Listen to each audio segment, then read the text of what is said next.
Hepinize Samsun'dan selamlar. Şimdi yani böyle bir video çekmeye gerek var mıydı?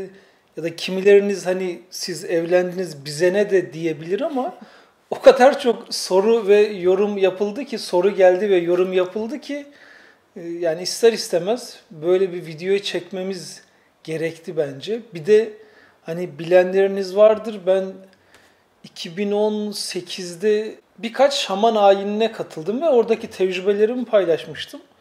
Bir şaman da yani benim geleceğimle ilgili bayağı bir şeyler söylemişti.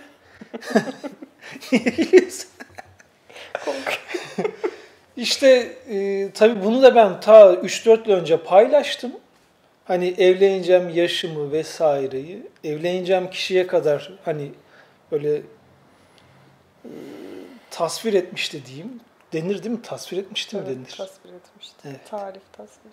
Şimdi biz de böyle hani ev haliyle böyle nasıl evlendiğimizi, nasıl tanıştığımızı ve o hani şamanla da bu işlerin çok alakası var mı onu da işte bir kendimce yorumlayacağım.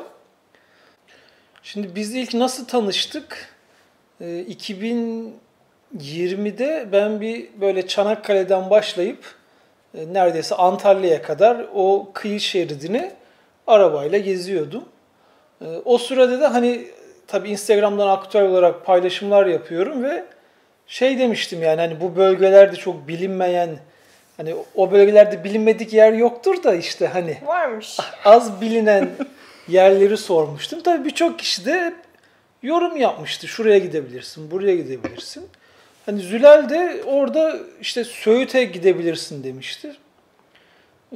Gel zaman git zaman ben o rotayı yapmaya başladığımda Söğüt'e gerçekten de bir uğrayayım dedim. Zülal de ailesiyle beraber oradaydı. Hatta ben o Marmaris gezimde Zülal'in babası beni akşam yemeğe davet etmişti sağ olsun, hem de 2 akşam. Yani biz ilk orada tanıştık. Sonra işte yani görüşmeye devam ettik. Şimdi biz Mart 2023'teyiz.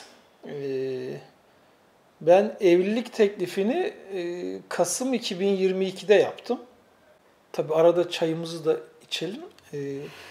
Yani tekliften sonra biz hemen 3 ay sürmedi evlenmemiz. Yani hemen söz, nişan yaptık. Aileler görüştü. Hani genelde insanlar hep yazı bekler düğün için. Biz dedik ki yani Karda kışta. yazı niye bekleyeceğiz ki yani hemen yapalım çıksın aradan. Hem gezeceğimiz yerleri hızlıca gezeriz dedik. Velhasıl Şubat 2023'te evlendik. Sonra işte Samsun'da yaşamaya başladık. Kısaca bizim evlilik hikayemiz, tanışma hikayemiz böyle. Geçen haftalarda Seyşeller'e gittik. İlk gezimiz Seyşeller'di. Tabii çok soru geliyor işte beraber mi gezeceksiniz, sen ayrı mı gezeceksin? Yani öyle bir şey olması mümkün değil. Tabii ki beraber gezeceğiz. Ben hani eşimi bırakıp bir yere gitmek istemem yani. Öyle şey olmaz. Çok ekstrem örnekler olabilir belki. Hani bilemiyorum. 1-2 günlük iş için acil bir şeyler olur. Benim vizem vardır. O senin vizen yoktur. Sana da vize alırız. Tamam.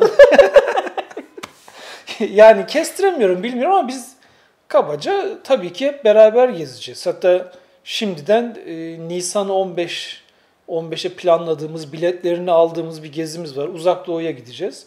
Yaklaşık 50 gün ikimiz kafamıza göre gezeceğiz yani. Zülal 19 Mayıs Üniversitesi Gıda Mühendisliği mezunu. Okulu bitirdikten sonra bir 9 ay kadar çalıştım. Sonrasında Instagram'da şimdi devam ettiğim işime başladım. Kendi tasarımlarını yaptığım takılarımı kendim hazırlayıp işte yurt içi, yurt dışı satışını yapıyorum. Çok şükür çok sevildi onlar da. Instagram sayfanın adını da söyle. Hayır, reklam Reklam olur. olmaz. Söyle. Söyle neydi? Dream by. Söyle. Reklam olmaz kız, söyle. Söyleyebilir miyim? Dream by Zülal Naz. Ben onu ekranın altına yazarım. Miyuki boncuk tasarımcısı desem doğru herhalde. Yani evet. Yani takı Seviyorum. tasarımcılığı yapıyor. O da evden çalışıyor. Ben de hani şimdi gezdikten sonra bilgisayar başına çok fazla iş oluyor. Ben de genelde evdeyim o işler için. İkimiz beraber böyle evden yürütüyoruz. Benim bir ayrı çalışma odam var. Onun bir ayrı çalışma yeri var.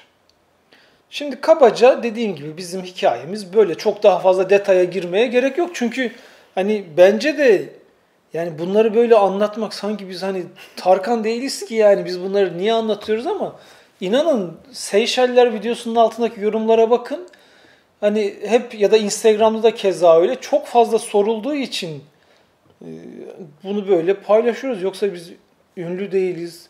Bizim evlenmemiz bence kimsenin de umurunda değil ama yani işte hani bu videoyu da Sağ olun. böyle çekelim Teşekkür dedik. ederiz.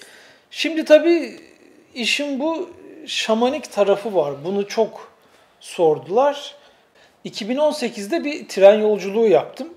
İstanbul Halkalı'dan trene binip yaklaşık 42-43 tren değiştirerek ve sadece tren kullanarak Çin'in Şangay şehrine kadar gittim. Ve oradan Özbekistan'a döndüm. Bu hani bilinen dünyadaki en uzun tren yolculuğu. Yani daha uzunu yapılabilir mi çok zannetmiyorum ama hani ufak tefek oynamalar olabilir en fazla. Tabii o yolculuğumda birçok ülkede durup gezdim. Yaklaşık 5,5 ay sürmüştü. Avrupa'da da durdum, Sibirya'da da durdum, Moğolistan'da da durdum. Tabii Sibirya'da Tuva Cumhuriyeti'ne gittim. Orada birkaç şaman ayinine katıldım.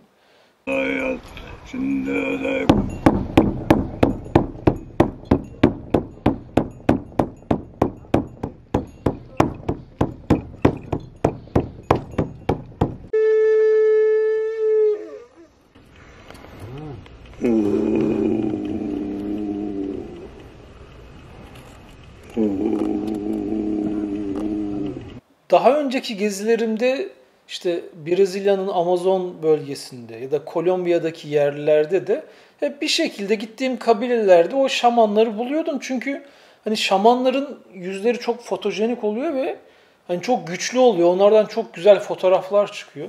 Ben de bir fotoğrafçı olarak böyle hikayesi güçlü olan fotoğrafları seviyorum ve gezilerim sırasında da elimden geldiğince o şamanları araştırıyordum. Tabii Sibirya'nın Tuva Cumhuriyeti'nde yani bu şamanlığın okulunu bile gördüm. Hatta 2 tane okul vardı Tuva Cumhuriyeti'nde. Ee, Hatta birinde İsviçre'den gelmiş bir kadın vardı. Yani genç bir kadın. Orada yerleri süpürüyor. Dedim ya sen burada hani ne yapıyorsun? Biraz ayaküstü sohbet ettik.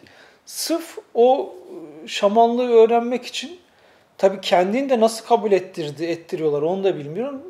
Çünkü her isteyen şaman olamıyor. Onların kimisi diyor işte aileden gelmesi lazım. Bu gibi detaylara çok girmeyeceğim bu videoda. Çünkü hani bu şamanlıkla ilgili benim 4 serilik paylaştığım bir video var.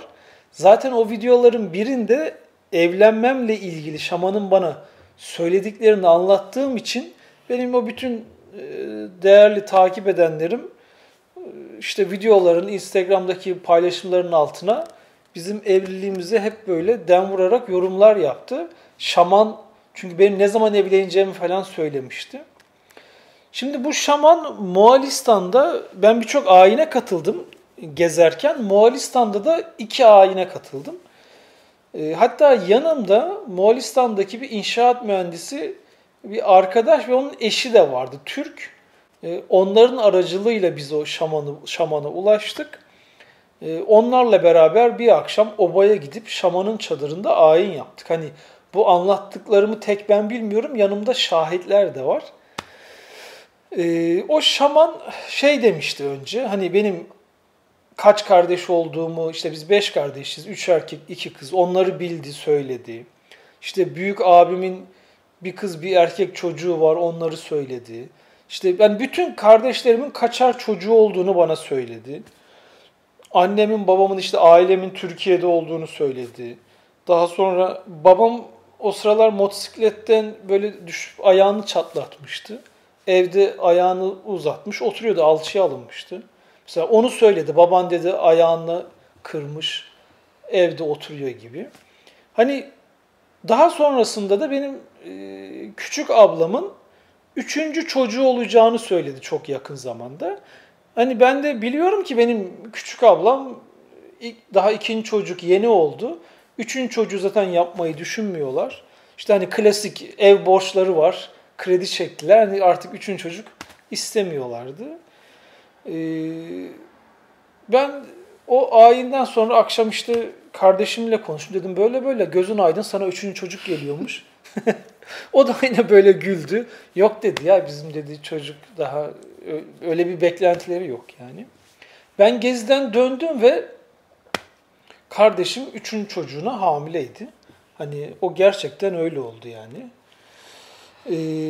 Sonrasında işte o ayinde bana da dedi ki ben senin işte geleceğinle ilgili bir şeyler söylemek istiyorum. Ben de dedim ya hani ben merak etmiyorum.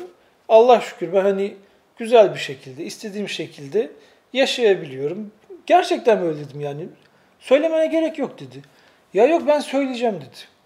Tabii biz bununla arada böyle sohbet ediyoruz ama çok detaya girmeyeceğim dedim. Belki merak edenleriniz olabilir. Yani o kişi Moğolistan'da yaşayan biri ve ayinde içine başka bir ruh geliyor 400-500 yıl önce o bölgede yaşayan. O dili konuşuyor. Onun konuştuğunu oradaki bir Moğol'a çeviriyor. O Moğol oradaki başka bir Kazak çocuğa çeviriyor. O çocuk da bana çeviriyor. Yani ortada böyle bir çeviri sistemi var. Yoksa direkt birebir tabii ki böyle sohbet eder gibi konuşamıyorsun. Bana işte önce yaşımı söyledi. İşte 35 yaşlarındaydım o zaman. Sen 35 yaşındasın dedi. Sonra hatta yine bak aklıma geliyor. Abimin doğum yılını falan bilmişti mesela. Yani hani geçmişteki olan her şeyi adam sanki biliyor yani. Oradan Google'dan girip bakar gibi hemen söylüyor sana. Neyse bana işte yaşımı söyledi. Tek olduğumu, bekar olduğumu söyledi. Sen dedi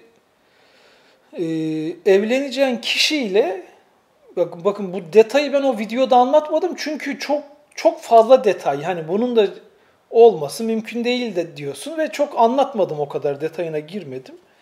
Evleneceğin kişiyle sulu bir yerde böyle deniz kenarında ya da göl kenarında bir yerde tanışacaksın dedi. Ben Zülal'le ilk tanıştığımda Zülal denizden çıkıyordu. Ben de hemen plaj tarafındaydım. Bizim ilk karşılaşmamız öyle oldu. Sonra dedi renkli gözlü biriyle evleneceksin dedi. Yani Zülal'in gözleri de renkli. Hani tabii ki ben direkt onu buna yormuyorum da sadece objektif bir şekilde anlatıyorum. Mesela 39 yaşımda evleneceğimi söyledi. 41 yaşında da erkek çocuğumun olacağını söyledi. Şimdi bizim evliliğimiz ben 39'dayken olmadı. Doğruya doğru. Ben 40 yaşındayken evlendim. Ama evlilik teklifini 39 yaşındayken yaptım. Hani orada 1-2 ayla şaman eğer bildiyse kaydırmış. 2 ay kaydırmış. Yani hani bu şaman bildi demek değildir. Ya da hani ona yormaya da gerek yok bence. Hani ben onu hiç öyle düşünmüyorum. Ama dediğim gibi o kadar çok soruldu ve yorum geldi ki bunu artık anlatma gereği duydum, hissettim. Velhasıl eğer hani bu konularla bu kadar ilgiliyseniz ve bizim bu durumu gerçekten de merak ettiyseniz ben evlenme teklifini evet 39 yaşındayken yaptım. Ama evliliğimiz 1-2 ay sonra oldu. Hani bu kabul olur mu? Kabul olur Bence mu? olur. Evet. Olur mu? Bak Evet, aha işte. O zaman 41'den olacak. Yani tabii bizim şimdi düşüncemiz tabii Allah izin verirse böyle bir güzel dünyayı gezmek. 15 Nisan'da inşallah Uzak Doğu'ya gidip geziye başlıyoruz. Hani diğer çok sorulan şey o eski gezilerimi yapacak mıyım yine? Yani tamam ben Afganistan'a gittim, Pakistan'a 2 kere gittim, Amazon'da çok zor yerlere gittim. Hemen böyle ha deyince hadi öyle çok zor yerlere gidelim olmaz. Ama ileride elbet ki gideriz. Ben hani hep bunu ara ara anlatıyorum, sıkı takip edenler bilir. 2013'te, 2014'te 1000 günlük bir geziye çıkmıştım. Ve bunun da çoğu Latin Amerika'da geçmişti. Yerli kabileleriyle Amazon'da. Tam 10 yıl sonra oralara tekrar gidip o aynı kişileri, aynı şamanları, aynı çocukları, aynı kabile liderlerini tekrar bulup benzer fotoğraflarını çekmek. Hani 10 yıl öncesi, 10 yıl sonrası gibi. Mesela onu muhtemelen beraber gider yaparız yani. Neden olmasın? Amazon'a gelmez misin? Gelirim. Gelirsin yani. Neden gelmesin? Elbet ki Seyşellere gittiğimiz gibi böyle 5 yıldızlı olmayacak. Ama o da onun bilincinde zaten. Hani yeri gelir Maldivlere gideriz. Gitmedik hiç ama gidilir elbet inşallah. Güzel bir gezi olur. Tatil modunda, kıvamında. Yeri gelir Pakistan'a gidilir, Afganistan'a gidilir. Daha zor yerlere gidilir. Amazon'a tekrar gidilir. Yani hani bunlar hepsi plan dahilinde var. İşte dediğim gibi imkanlar doğrultusunda gücümüz yettikçe bunları yapmaya çalışacağız. Samsun'da yaşamaya devam edeceğiz. Çünkü hani benim yani evim burada, hayatım burada, o da seviyor. Deniz kenarındayız. Yani Samsun'un güzelliği tamam böyle bir İstanbul gibi, İzmir, Ankara gibi büyük bir şehir değil ama yaşamak için bence güzel, ideal bir yer. Burada mutluyuz. Böyle de devam edecek gibi görünüyor Samsun'da. Zülale bir gezi sayfası açmayacağız. Her şey yine rotasız seyyah üzerinden devam edecek. Onun sadece Dream by Zülalnaz takı sayfası var. Başka bir sosyal medya hesabı yok o anlamda. Velhasıl bizim hikayemiz böyle. Şamanla olan durum böyle. Hani yine tekrar edeceğim ama bunu şamana illaki yormaya gerek yok. Ama böyle de bir gerçeklik var. Bunun bir kademe sonrası yaş 41'e gelince artık bakacağız. Valla dinlediğiniz için teşekkürler. Dediğim gibi yani ben bu videoyu çekerken de biraz acaba yapsak mı yapmasak mı dedim ama anladım ki bekleyen, ilgilenen var. O yüzden videoyu çektik. Yoksa bizim hani haddimize değil, bizim evlenmemiz kime ne yani? Hani bana öyle geliyor da sağ olsun değerli takip edenler çok sordu, merak etmiş. Onun için bu videoyu yaptık. Artık sonraki videolarımızda görüşmek üzere.